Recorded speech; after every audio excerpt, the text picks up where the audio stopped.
بسم اللہ الرحمن الرحیم۔ جوان بیوہ اور دو سردار۔ ابن جوزی روایت کرتے ہیں کہ ہرات میں ایک سادات فیملی تھی۔ خاتون جوانی میں بیوہ ہو گئیں، بچوں والی تھیں۔ تنگ دستی آئی تو انہوں نے سمرقند کی طرف ہجرت کی۔ وہاں پہنچی تو لوگوں سے پوچھا کہ یہاں کوئی سردار، کوئی سخی ہے؟ لوگوں نے بتایا کہ یہاں دو سردار ہیں، ایک مسلمان ہے اور ایک آتش پرست۔ خاتون مسلمان سردار کے گھر گئیں اور کہا کہ میں آل رسول ہوں، پردیسن ہوں، نہ کھانے کو کچھ ہے، نہ ہی رہنے کا کوئی ٹھکانہ ہے۔ سردار نے پوچھا تمہارے پاس کوئی نسب نامہ ہے؟ خاتون نے کہا بھائی میں ایک نادار پردیسن ہوں، میں سند کہاں سے لاؤں؟ وہ کہنے لگا یہاں تو ہر دوسرا آدمی کہتا ہے کہ میں سید ہوں، آل رسول ہوں۔ یہ جواب سن کر وہ خاتون وہاں سے نکلیں اور مجوسی سردار کے پاس گئیں۔ وہاں اپنا تعارف کرایا۔ اس نے فوراً اپنی بیگم کو ان کے ہمراہ بھیجا کہ جاؤ ان بچیوں کو لے آؤ، رات سرد ہے۔ خاتون اور ان کی بچیوں کو کھانا کھلا کر مہمان خانے میں سونے کے لیے جگہ دے دی گئی۔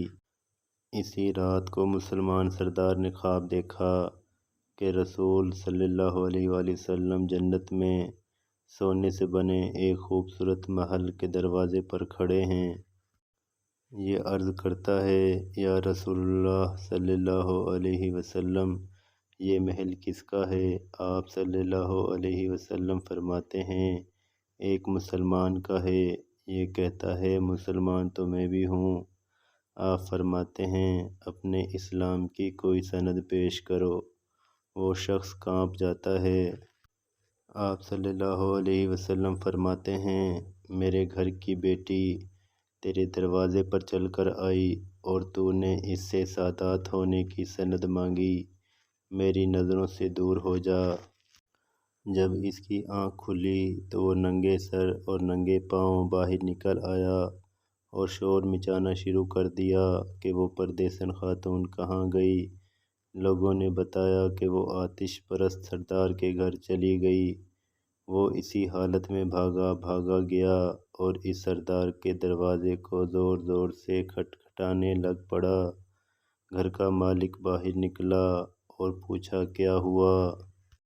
وہ خاتون جو اپنی بچیوں کے ہمراہ تمہارے گھر میں ٹھہری ہوئی ہے، مجھے دے دو، وہ میرے مہمان ہیں۔ حضور وہ میرے مہمان ہیں، میں آپ کو نہیں دے سکتا، مجھ سے 300 دینار لے لو اور انہیں میرا مہمان بننے دو۔ مجوسی سردار کی آنکھوں میں آنسو بھر آئے، کہنے لگا بھائی میں نے بن دیکھے کا سودا کیا تھا، اب تو دیکھ چکا ہوں، اب میں تمہیں کیسے واپس کر دوں؟ میں نے خواب دیکھا کہ جنت کے دروازے پر اللہ کے نبی صلی اللہ علیہ وسلم کھڑے تھے، تجھے کہا جا رہا تھا کہ دور ہو جا۔ اس کے بعد رسول خدا صلی اللہ علیہ وسلم میری طرف متوجہ ہوئے اور فرمانے لگے کہ تو نے میری بیٹی کو کھانا اور ٹھکانہ دیا، تو اور تیرا سارا خاندان بخش دیے گئے ہیں۔ سب کے لیے اللہ تعالیٰ نے جنت کا فیصلہ کر دیا ہے۔ آنکھ کھلتے ہی میں ایمان لا چکا ہوں، میرا سارا خاندان کلمہ پڑھ چکا ہے۔ ہم وہ دولت کبھی آپ کو واپس نہیں کریں گے۔